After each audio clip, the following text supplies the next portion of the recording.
Hi again, and now we'll analyze another position played by Garry Kasparov, who was a world champion. He first became a world champion in 1985, and he is by many considered the greatest player ever.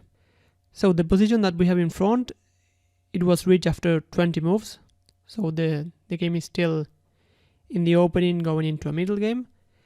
And here we can see some ideas that white has a very active knight.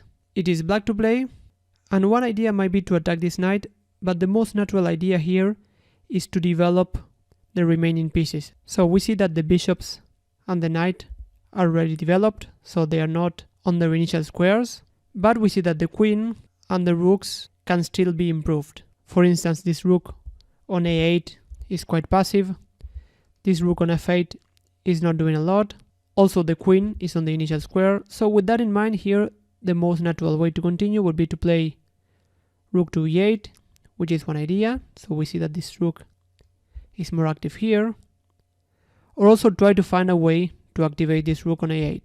So the move queen to d7 here would come into consideration. Now we are connecting rooks, which is also a good idea, and we also activate the queen, and we are attacking the knight. So this move looks very logical. Instead here, Kasparov played the move bishop to c8. So this position has an idea, which is to attack the knight, but we see that the bishop is going back to its initial position. So black is moving a piece twice in the opening. And we'll see throughout the graphic that this is a very risky idea. And this position was no exception, because here white has a very good and active reply, which is not to retreat the knight, or not to move it or defend it, but to keep on attacking. And here white played the move rook takes d5. And one of the points that we see is that now, since the bishop is not on b7, it is not defending this square anymore.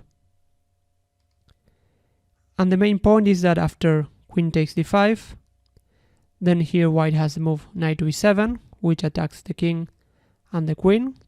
So white gains a lot of material.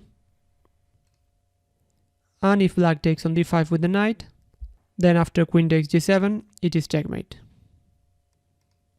So that's why black cannot take the pawn, and black continued with the move queen to e8, but after the move bishop takes e4, we see that again this rook cannot be taken because queen takes g7 is checkmate.